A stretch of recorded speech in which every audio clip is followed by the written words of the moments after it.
1절부터 공동하겠습니다.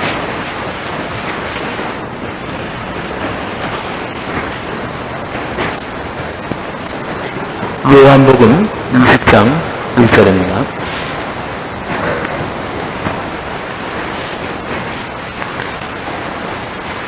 안식 후 첫날 이른 아침 아직 어두울 때에 막달라 마리아가 무덤에 와서 돌이 무덤에서 옮겨간 것을 보고 시몬 베드로와 예수의 사랑하시던 그 다른 제자에게 달려가서 말하되 사람이 주를 무덤에서 가져다가 어디 두었는지 우리가 알지 못하겠다 하니 베드로와 그 다른 제자가 나가서 무덤으로 갈새 구리같이 다름질하더니 그 다른 제자가 베드로보다 더 빨리 달아나서 먼저 무덤에 이르러 굽으려 세마포 놓인 것을 보았으나 들어가지는 아니하였더니 시몬 베드로도 따라와서 무덤에 들어가 보니 세마포가 놓였고 또 머리를 쌌던 수건은 세마포와 함께 놓이지 않고 딴 곳에 객혀 있더라. 그때야 무덤에 먼저 왔던 그 다른 제자도 들어가 보고 믿더라. 저희는 성경에 그가 죽은 자 가운데서 다시 살아나려 하리라 하신 말씀을 아직 알지 못하더라. 이후에 두 제자가 다시 집으로 돌아가니라. 10절 말씀까지 공독했습니다. 보려고 하는 중요한 내용은 예수님께서 부활하시는 장면에서 특별히 사도 요한이 무덤에 들어가 예수님의 부활하신 것을 눈으로 확인하고 믿었다는 대목과 그럼에도 불구하고 구절에 있는 바와 같이 저희는 성경에 그가 죽은 자 가운데서 다시 살아나야 하리라 하신 말씀을 아직 알지 못했다 하는 앞뒤가 틀린 이 진실에 대한 추적입니다. 우리가 예수님의 순환과 부활을 논할 때마다 우리 너무 쉽게 결론을 알고 있는 사람으로서 그 당시의 사람들과 예수의 부활 사건을 목도하고 그래서 주 앞에 불려 나온 사람들, 가장 측근에 있었던 제자들, 이런 사람들이 겪었던 보통 인간들이 주를 믿고 그 신앙세계에 들어감에 있어서 걸리는 부분들을 간과하는 오류를 범할 때가 많다는 사실입니다. 우리는 너무 뒤의 것들을 많이 알고 있습니다. 하루에 3,000번씩 예배를 한 일이라든가, 어떻게 성령을 받았다든가, 어떻게 신교까지 감당했다든가 하는 너무나 놀라운 뒤의 결론들과 아름다운 일들을 알고 있기 때문에 사람들은 어떻게 그 자리까지 들어갔는가, 그 자리에 들어가는 길에 어떤 난관과 암초들과 사이길들이 있는가 하는 것들은 놓치게 됩니다. 신자들을 대하면 너무 쉽게 결론을 얘기하고 상대방에게 권하며 스스로의 신앙들의 넘어짐을 너무 쉽게 한탄하는 것을 보게 됩니다. 오늘 본문 말씀을 통해 바로 이런 문제들에 대하여 여러분의 신앙적인 면에서 영하게 보고 정리하는 위기 있기를 바랍니다. 안식 후 첫날 이른 아침에 막달라 마리아가 무덤에 갑니다. 봤더니 돌은 무덤에서 옮겨져 있고 흠이 안이 결식지 않습니다. 깜짝 놀라서 돌아와 베드로와 사도 요한에게 아래 보고했습니다. 둘이 달려가서 보니까 5절 굽으려 세마포 놓은 것을 보았으나 들어가지 아니하고 기다리고 있습니다. 별로 쫓아온 시몬 베드로도 따라와서 무덤에 들어가 보니 세마포가 놓였고 그 머리를 쌌던 수건은 세마포와 함께 놓이지 않고 딴 곳에 객혀 있는 것을 봅니다. 그때야 무덤에 먼저 왔던 그 다른 제자도 들어가 보고 믿었다 이렇게 했습니다. 그래서 여기 믿었다는 이 내용과 구절에 있는 것 같은 성경에 하신 말씀 같은 죽은 가운데서 다시 살아나야 하리라 하는 것을 몰랐다는 것을 구별해낼 수 있게 될 겁니다. 무엇을 보았고 무엇을 믿었느냐 하는 것이 우선적으로 필요합니다. 그랬음에도 불구하고 무엇을 알지 못했느냐 하는 것을 비교해야 됩니다. 여기 우리말 성경에는 번역이 훨씬 정확치 않게도 있고 영어 성경에도 이건 조금 정확치 않게도 있습니다만은 지금 예수님이 장사 진행받았던 무덤은 우리같이 우리나라 습관같이 땅을 파고 묻는 식이 아니라 귤을 파고 귤에다가 시체를 넣고 밖에 그 굴 입구를 돌로 막는 수준입니다. 들어가 보면 흙속에 묻혀 있는 것이 아니라 그냥 놓여져 있는 시체이기 때문에 시체를 보는 것이 어렵지 않습니다. 똑같이 우리와 같이 염은해서 시체를 안장한 것입니다. 들어가 보니까 예수님을 쌓았던 세마포, 머리를 쌓던 수건이 있는데 어떻게 했느냐 하면 세마포가 놓여 있고 머리를 쌓던 수건은 세마포와 함께 있지 않고 그냥 몸을 쌓던 그 염했던 세마포가 같이 있지 않고 딴 곳에 있는데 개켜 있더란 말이에요. 접어놓아 있더란 말이에요. 근데 원래 뜻은 이런 뜻이 아니고 개켜 있다는 것이 이렇게 접어놨다는 뜻이 아니라 염할 때 이렇게 둘둘 말아놓은 모습 그대로 있단 말입니다. 그러니까 접어놨다는 뜻이 아니라 이렇게 말른 형태대로 있더라고요. 훨씬 정확하게 이 부분을 설명을 하자면 세마포가 있고 머리를 쌌던 수건은 세마포와 함께 있지 않고 따로 놓여 있는데 둘 다 둘둘 말려있는 그대로 있더라고요. 우리말 지금 성경에는 세마포가 있고 머리를 쌌던 수건은 따로 있는데 따로 있을 뿐만 아니라 수건은 겹쳐 있는 것 같아서 세마포는 이쪽에 그냥 흘려져 있고 머리를 쌌던 수건은 겹쳐서 따로 놓아 있는 것 같은 식으로 지금 번역이 되어 있습니다만은 세마포와 수건이 따로 놓여 있는데 둘 다 원래 시체를 쌌던 모습대로 그렇게 말린 형태, 둘둘 마른 모습대로 그대로 있고 속 안에 몸만 없어진 겁니다. 그걸 보고 뭘 믿는 겁니까? 부활하셨구나 하는 걸 믿는 겁니다. 이건 정말 기적이구나 하는 걸 두 제자가 믿게 되었다 그 얘기입니다. 시체를 누가 훔쳐갔다면 그대로 싸갖고 가지 그걸 풀어갈 리도 없고 또 다른 일이 있어서 무슨 일이 생겼다면 풀었을 텐데 속 안에 든 형태는 없이 어떻게 헝겊이 돌돌 말린 그 모습대로 남아있겠느냐 이겁니다. 이걸 마태복음 28장에서 그래서 이렇게 묘사를 하고 있습니다. 마태복음 28장 5절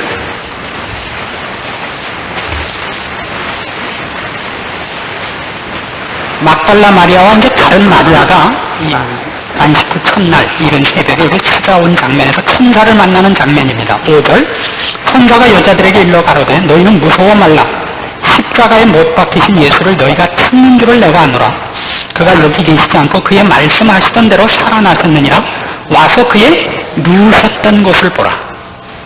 이게 우리같이 땅을 파고 이렇게 파묻은 거라면 누우셨던 곳이 있지만 이스라엘식 장사법에는 누우셨던 곳이 다른 걸로는 형체가 없습니다.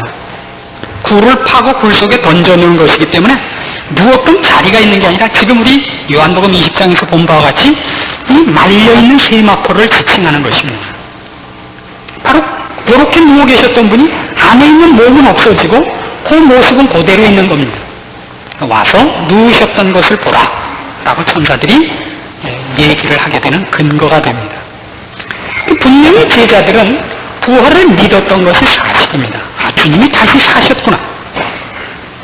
그러나 우리가 기억할 것은 이 부활을 확인한 제자들의 그때 상태를 성경이 오늘 지금 우리가 본 본문 요한복음 20장 9절에 있는 것 같이 아직도 그 부활의 의미를 다 알고 있지 못하는 것이라고 지적하고 있다는 이 놀라운 사실입니다. 제자들이 믿은 예수님의 부활, 확인한 예수님의 부활이 우리로서 보자면 그것 이상 더 신앙에서 더 중요한 내용도 없고 그것이면 다 될 것 같은데 그것으로 아직도 아니라고 지적하는 부분이 무엇이며 그럼 제자들이 믿었다는 것은 무엇을 얘기하는 것이며 성경이 아직도 부족하다고 지적하는 게 뭐냐 하는 것입니다. 실제로 오늘날 우리 예수를 믿는 많은 신앙인들도 성경이 얘기한 것들 중에 가장 중요한 것들을 믿고 있습니다. 하나님의 천지 창조와 그의 살아계심과 예수 그리스도가 나를 위해 돌아가신 것과 영원한 나라가 있음을 믿음에도 불구하고 솔직히 우리 자신이 우리 신앙에 어떤 가난함을 느끼고 있지 않습니까? 바로 이 대목에서 이 문제가 풀려지기를 바라는 것입니다. 예수님의 부활을 본 것으로 우리가 가장 크게 놀라야 할 것 중에 하나는 제자들이 힘을 얻지 못했다는 성경의 기록입니다. 예수님이 부활하신 것을 목도하면 신앙이 굉장히 크고 자신의 차고 기쁨을 누렸을 거라고 우리가 보통 예상을 하고 우리도 종종 이런 요구를 하게 됩니다. 꿈이라도 좋으니까 주님을 한 번만 배웠으면 그러면 신앙이 확 변할 거라고 여러분 생각하시죠? 성경은 그것 갖고 사람이 깊은 신앙의 경지에 들어가지 않는다고 얘기하고 있단 말입니다. 요한복음 20장 19절 이하에 보시면 이제 예수님께서 제자들에게 친히 나타나시는 장면이 기록되고 있습니다. 예수님이 부활하신 그날 저녁에 제자들을 만나십니다. 19절. 이날 곧 안식 후 첫날 저녁 때에 제자들이 유대인들을 두려워하여 모인 곳에 문들을 닫았더니 예수께서 오사 가운데 서서 가라사대 너희에게 평강이 있을지어다 이 말씀을 하시고 손과 옆구리를 보이시니 제자들이 주를 보고 기뻐하더라. 주님을 목도합니다. 여기만 나오는 것이 아니라 26절 이하에 또 나타나십니다. 그 자리에 도마가 없었기 때문에 도마가 있는 자리에 다시 나타나십니다. 여드레를 지나서 제자들이 다시 집안에 있을 때 도마도 함께 있고 문들이 닫혔는데 예수께서 오사 가운데 서서 가라사대 너희에게 평강이 있을지어다 하시고 도마에게 이르시되 내 손가락을 이리 내밀어 내 손을 보고 내 손을 내밀어 내 옆구리에 넣어보라. 그리하고 믿음 없는 자가 되지 말고 믿는 자가 되라. 이렇게 분명하게 그의 부활을 제자들에게 증거하셨습니다. 제자들이 보았고 만졌습니다. 그럼에도 불구하고 이 정도면 제자들이 펄펄 뛰고 주를 증거하며 주께서 약속하신 모든 것으로 그들의 신앙의 내용을 삼고 담대한 자가 되었을 것 같은데 성경은 그렇다고 기록하고 있지 않습니다. 21장 2절 시몬 베드로와 디두모라 하는 도마와 갈릴리 가나 사람 나다나엘과 세베대 아들들과 또 다른 제자들이 함께 있더니 시몬 베드로가 나는 물고기 잡으러 가노라 하며 저희가 우리도 함께 가겠다 하고 나갑니다. 참으로 의미심장한 기록입니다. 원래 베드로는 고기 잡고 있다가 주님의 부름을 받은 사람입니다.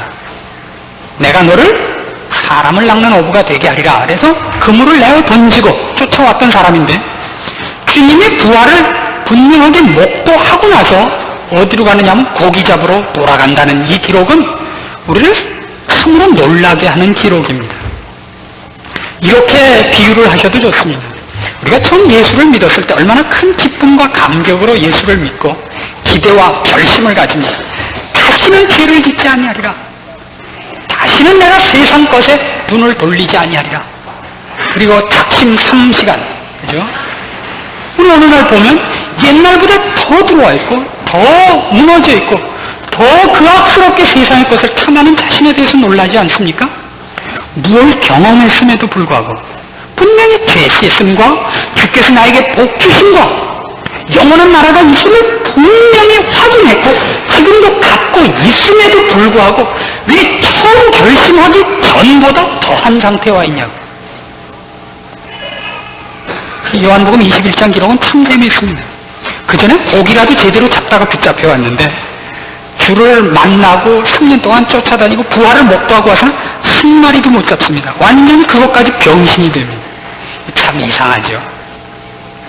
이건 남의 얘기인 줄 알고 웃으세요? 여러분 얘기를 하는데 참 이상한 일입니다. 성경은 여기서 뭘 지적하고 싶을까요? 누가복음 24장으로 가서 이 부분에 관한 성경의 지적들을 좀 자세히 살펴볼 필요가 있습니다. 누가복음 24장 13절 이하에 엠마오로 가는 두 제자 얘기가 나옵니다. 여인들이 가서 예수님이 부활하셨다는 보고를 가지고 옵니다.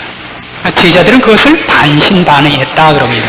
그 중에 두 제자가 엠마오로 지금 가고 있습니다. 다 지금 뿔뿔이 헤어지고 있는 것입니다. 13절입니다.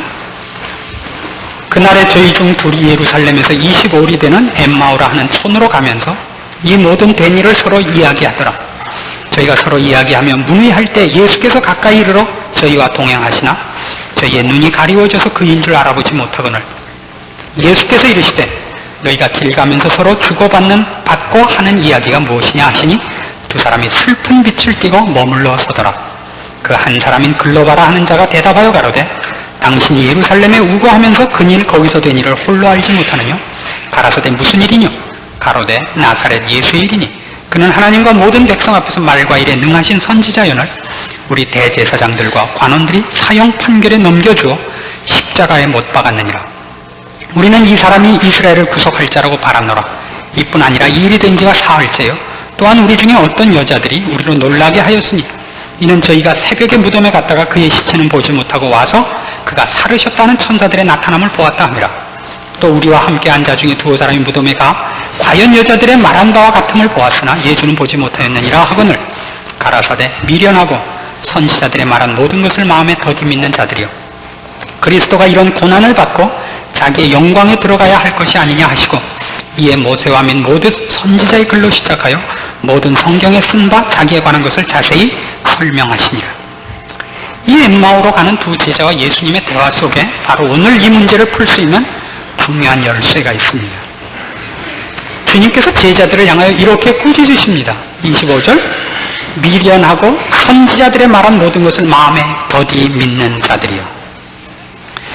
이 말은 물론 이것일 수 있습니다. 부활을 믿지 못하는 그들을 꾸짖는 말일 수도 있습니다. 왜냐하면 뒤에 이렇게 얘기하시거든요. 그리스도가 이런 고난을 받고 자기의 영광에 들어가야 할 것이 아니냐 이렇게 말씀하셨기 때문입니다. 그의 고난과 부활이 전제되어야 한다는 것을 너희가 왜 못 믿느냐? 그의 십자가 순환과 그리고 거기서 부활하실 것을 왜 모르느냐? 그의 부활을 왜 기대하지 못했단 말이냐라는 꾸짖음일 수도 있습니다. 뒤에 있는 바와 같이 모세와 및 모든 선지자의 글로 시작한 모든 성경에 쓴 바 자기에 관한 것을 자세히 설명하셨다 그럽니다. 그럼 여기에는 또 하나 이런 것이 있습니다. 다만 부활에 관한 문제일 수만은 없는 지적이 있다는 것을 우리가 목도합니다. 왜요? 나중에 예수님께서는 우리 아까 요한복음 20장에서 살펴본 바와 같이 제자들이 있는 곳에 두 번이나 나타나셨습니다. 그럼에도 불구하고 그것으로 제자들이 힘을 얻거나 사도행전에서 보는 바와 같은 제자들이 활기 있는 주에게 깊이 사로잡힌 바 된 그 충성심과 그 희열을 거기서 볼 수 없기 때문입니다. 그래서 이 지적이 다만 그리스도의 부활 하나를 증거하기 위하여 말씀하시고 지적한 것이라고 보기 어렵게 된 것입니다. 우리는 이 지적 속에 이런 지적이 있는 것을 알게 됩니다. 그 앞에 있었던 제자들이 주님에 대하여 가졌던 기대와 그 묘사가 주님의 마음에 들지 않은 것도 있지 않겠는가 하는 것입니다. 그건 뭐냐 하면 앞에 있었던 19절에 있는 것 같이 19절 하반절 보세요. 그들이 주님에 대해서 어떤 기대를 가졌는가? 그는 하나님과 모든 백성 앞에서 말과 일에 능한 선지자라. 이렇게 그들이 알고 있었고 뭘 기대하고 있었느냐 하면 21절 우리는 이 사람이 이스라엘을 구속할 자라고 바랐노라 이겁니다. 이 대목이 이제 우리가 풀어야 하는 대목입니다. 즉 제자들은 예수님이 말과 일에 능한 자며 능력 있는 자며 하나님의 종이라는 것을 믿고 있었습니다. 그리고 그분이 그들을 이스라엘을 구원할 자라고 믿고 있었습니다. 말하자면 예수님의 지적 속에는 예수님의 부활을 믿지 못했다는 것을 지적했기보다는 이 말씀에 대한 공격이 더 많은 것 같습니다. 왜냐고요? 아까도 우리 요한복음 20장에서 살펴본 바와 같이 주님의 부활을 목도하고 그를 친히 만져보고도 제자들은 우리가 보는 사도행전에 나타나는 모습같이 변하지 않았기 때문입니다. 물론 거기에는 성령 강림이라는 중요한 하나의 과정이 있어야 되는 것도 사실이지만 그것보다 지금 누가복음 24장에서 보는 바에 의하면 지금 성령 강림은 언급되지 않고도 그들의 잘못을 지적하는 것은 그들이 이해한 것 예수 그리스도에 대하여 이해하고 기대한 내용 속에 어떤 부족분이 있다는 얘기가 된다 이겁니다. 그게 무엇이냐 하는 것입니다. 같은 누가복음 24장 44절 이하에서는 이렇게 얘기를 합니다. 또 이르시되 내가 너희와 함께 있을 때 너희에게 말한 바 곧 모세의 율법과 선지자의 글과 시편의 나를 가리켜 기록된 모든 것이 이루어져야 하리라 한 말이 이것이라 하시고 이에 저희 마음을 열어 성경을 깨닫게 하시고 이르시되 이같이 그리스도가 고난을 받고 제3일에 죽은 자 가운데서 살아날 것과 또 그의 이름으로 죄사함을 얻게 하는 회개가 예루살렘으로부터 시작하여 모든 족속에게 전파될 것이 기록되었으니 너희는 이 모든 일의 증인이라. 이렇게 나옵니다. 아까 우리가 누가복음 지금 24장 13절 이하에서 보았을 때도 주님이 자신에 관한 설명을 할 때 27절에 있는 바와 같이 모세와 및 모든 선지자의 글로 시작하여 성경에 쓰인 바 자기에 관한 것을 설명했다고 합니다. 그렇죠? 이것이 부활에 관한 것은 아닙니다. 그것만이 목적이 아니라 그랬습니다. 제자들이 갖고 있는 주님에 대한 기대, 주님에 대한 이해에 대한 어떤 오해를 지적하기 위하여 성경을 들어 설명하고 있습니다. 그것이 분명한 것이 지금 44절 이하의 말씀입니다. 뭐라 그러냐면 내가 너희와 함께 있을 때 너희에게 말한 바 곧 모세의 율법과 선지자의 글과 시편의 나를 가리켜 기록된 모든 것이 이루어져야 하리라 한 말이 이것이라 하시고 이에 저희 마음을 열어 성경을 깨닫게 하셨습니다. 그 깨닫게 한 내용이 뭐냐 그럴 때 45절, 46절, 47절이 됩니다. 그렇죠? 45절이 아니군요. 46절, 47절이 됩니다. 이같이 그리스도가 고난을 받고 제3일에 죽은 자 가운데서 살아날 것과 부활이 거기 하나 들어갑니다. 그러나 그것이 무엇을 위해서냐 그럴 때 그의 이름으로 죄사함을 얻게 하는 회개가 예루살렘으로부터 시작하여 모든 족속에게 전파될 것입니다. 여기가 바로 차이입니다. 아까 제자들이 한 고백 중에 이런 고백이 있는 것을 기억하십시오. 우리는 저가 하나님 앞과 백성 앞에 말과 일에 능한 분이요 하나님이 보낸 종인 것을 믿었고 그래서 그가 우리를 이스라엘을 구원할 거라고 기대를 했다 이거예요. 그런데 지금 예수님의 답은 너희 미련한 자들이다 이거예요. 내가 이스라엘을 구원하러 온 것이 아니라 세상을 구원하러 오셨다는 거죠. 여기 이제 바로 차이입니다. 이 차이가 뭐 이렇게 큰 것이냐 이렇게 생각하시겠습니다만 이 차이야말로 신앙에서 여러분들이 넘어서기가 그토록 어려운 문턱이었던 것입니다. 이걸 이렇게 설명을 하죠. 여러분 사업을 하시다가 여러분이 어떤 큰 회사에 일을 하나 따기 위해서 하청을 받아야 될 일이 있을 때 거기에 관계되는 책임자와 어떤 저녁 식사를 같이 하기로 했다 하십시다. 그때 식사가 나오기 전에 종종 여러분이 하시는 것 같이 이제 고시톱을 한단 말이에요. 저는 해본 적이 없지만 환상 중에 이런 예를 받았어요. 고시톱을 하면 그때 여러분이 그 사람에게 잘 보여갖고 지금 이 일을 따야 되는데 흔들고 따따블로 해서 쓰리고 해갖고 그를 안방 씌우겠어요? 이건 세상의 쪼다 중에 쪼다입니다. 그래서 기도를 해요. 주여 오광을 주시옵소서. 공포의 피각칠패를 주시옵소서. 그럴 거예요? 그런 사람 없어요. 있어도 던지죠. 있어도. 하나는 이렇게 뒷장이 안 맞아. 그러면서 아이고 막장 불입이지 이래가면서 푸는 거 아니에요. 왜요? 거기서 10만 원 잃어주고 10억을 따야 될 거 아니에요. 안 그래요? 지금 무슨 문제예요 이게? 이스라엘 백성의 최고의 지금 오해는 뭐냐 하면 그들이 가진 세계와 그들이 가진 계획 속에 주님께서 어시스턴트로 온다고 자꾸 생각을 하는 것입니다. 자기의 가치관도 우주관도 계획도 고집도 하나도 깨놓지 않고 자기가 가진 계획 속에 형통함을 위해서만 주님은 능력을 주는 자로 와 있는 것으로 자꾸 오해합니다. 주님이 원하는 것은 누가 세상을 만들었으며 세상과 역사의 목표를 갖고 있으며 무엇을 준비하고 계셔서 우리를 거기에 불렀는가에 눈을 뜨게 하시려는 것입니다. 여러분이 가지신 최고의 목표가 뭡니까? 오늘도 이 아침에 오신 가장 큰 이유가 뭡니까? 뻔하죠. 그냥 왔죠. 99%는 그냥 온 것이고 혹시 이런 마음을 가지신 분이 있을까 해서 그런 겁니다. 혹시 주를 믿으면 이번 이 건수를 딸까? 혹시 이번 시험에 내가 시험을 생각보다 잘 보지 않을까?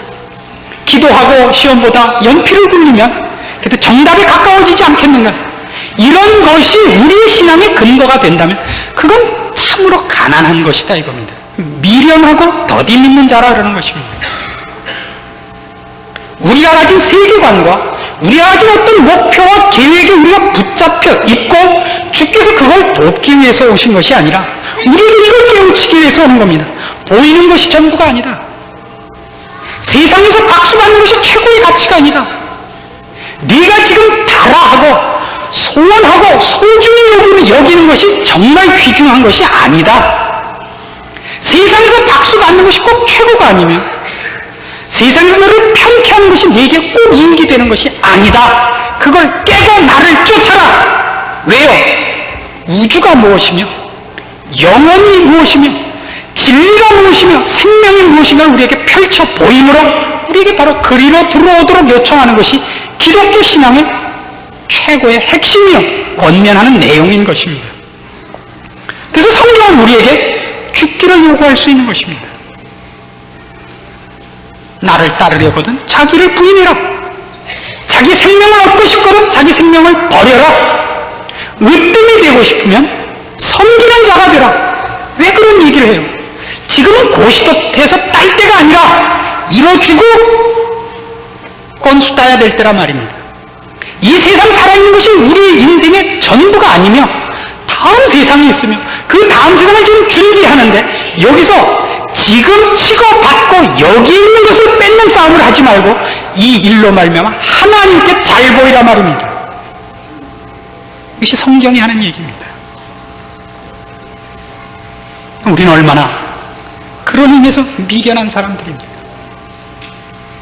하나님이 온 우주 만물을 창조하셨고 그걸 새롭게 하기를 원하고 계십니다. 그 새로움의 시작, 그 새로움의 기초를 위하여 예수 그리스도를 보내 십자가에 달려 죽게 하시고 부활시키셨습니다. 이제 부활 생명이 시작됐습니다. 우린 모두 거기에 부름받은 사람들입니다. 우리 그 일을 위하여 우리의 전 운명을 걸고 전 존재를 걸고 훈련받아야 됩니다. 우린 누구를 막론하고 다 심판대 앞에 설 것입니다. 우리 행한대로 상급을 받을 것입니다. 그 나라를 준비하고 있어야 됩니다. 그것이 지금 예수님의 부활이 주는 가장 중요한 내용들인 것입니다. 우리가 예수를 믿고 이 자리에 있다는 것은 이 길에 들어선 것이요 우리가 결심한 것이요 동의한 것입니다. 무엇을 준비하고 계십니까? 학교에 가서 짤짤이 해갖고 동전 따로 학교 가는 그런 바보가 어디 있습니까? 학교에 가서의 자랑이 몇 번이나 땡땡이 쳤느냐가 자랑인 자가 그게 무슨 자랑입니까? 학교에 갔으면 공부를 열심히 하셔야죠. 여러분이 교회에 나오시고 주 안에 부름받은 자 되어 말씀으로 여러분의 양식을 삼으시거든 바로 이 지적 앞에 여러분을 세우십시오. 미련하고 성경의 말씀을 더디 믿는 자들아 그 말씀 앞에 여러분을 세우십시오. 여러분의 계획과 욕심에 하나님을 부르지 마시고 하나님의 계획과 집령 앞에 여러분을 맡기시며 그의 요청과 부르심과 명령 앞에 여러분을 굴복시키십시오. 그 훈련을 하셔야 됩니다. 그것이 부활을 만나는 우리 모든 신자들의 특권입니다. 우리 자신의 운명과 우리의 상급을 위하여 우리가 기필코 놓쳐서는 안 되는 가장 중요한 내용이요 기초인 것입니다. 이렇게 오신 것도 잘하신 겁니다. 뭐 끝나고 뭐 다음 주부터 뭘 하자고요? 마시셔도 좋고 먹으셔도 좋고 늘 크게 드셔도 좋습니다. 그건 다 다음 문제입니다. 언제나 겉 번지를 하고 속 괜찮은 사람을 본 적이 없습니다. 제가 신앙이 뭡니까? 좋은 교회에 앉아있고 좋은 목사 만나고 그게 아닙니다. 자신이 튼튼해지면 자신이 살찌는 일이 있어야 됩니다. 여러분의 신앙생활이 분명한 고백이 있으며 믿음의 내용이 있음에도 불구하고 여러분에게 힘으로 실천되지 않거든 바로 이 문제를 점검해 주십시오. 여러분의 고집과 계획을 놓지 않은 채 하나님을 요청하고 있는 것이 아닌가라고 여러분을 점검하셔야 됩니다. 그분이 우리에게 무엇을 주시기를 원하며 이 세상을 어디로 끌고 가실 것입니까? 이 역사를 어떻게 변화시킬 것이며 어떤 목적과 계획 속에 우리를 부르셨는가를 성경이 하는 대로 추적하십시오. 우리는 바로 그 문제에 대한 가장 대표적인 성경 한 구절을 보고 이 말씀을 결론을 맺기로 합니다. 에베소서 1장입니다.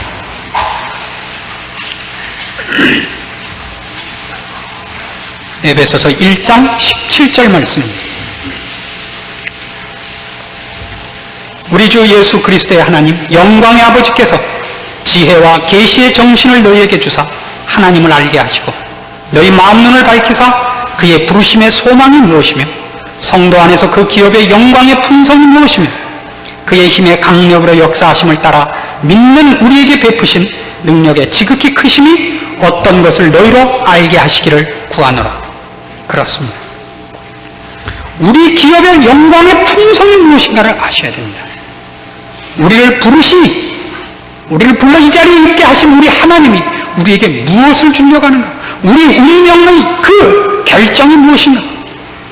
우리가 도대체 어느 자리에 서야 할 것인가? 사도 바울은 이걸 어떻게 설명할 길이 없어서 최상급의 표현들만을 그냥 막 갖다 덧붙였습니다. 그의 부르심의 소망이 무엇이며 성도 안에서 그 기업의 영광의 풍성이 무엇인지 알기를 원하노라. 영광의 풍성. 그것이 우리 앞에 있습니다. 이걸 놓치고 내 욕심을 따라 이 커다란 것을 준비할 줄 모르는 미련한 자리에 서지 마십시오.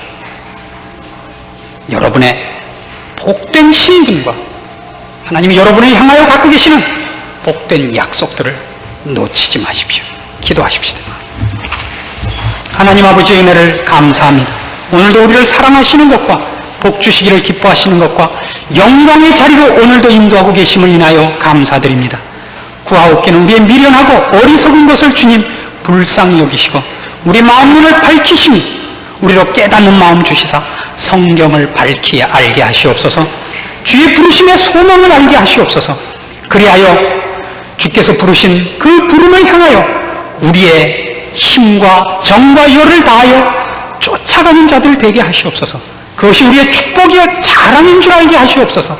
가라고 줄인 신명으로 그것을 사모하게 하시옵소서. 가로막는 세상의 유혹들과 저 거짓된 것들로 인하여 우리의 상급을 놓치는 미련한 자리에 서 있지 말게 하시옵소서. 예수님의 이름으로 기도합니다. 아멘.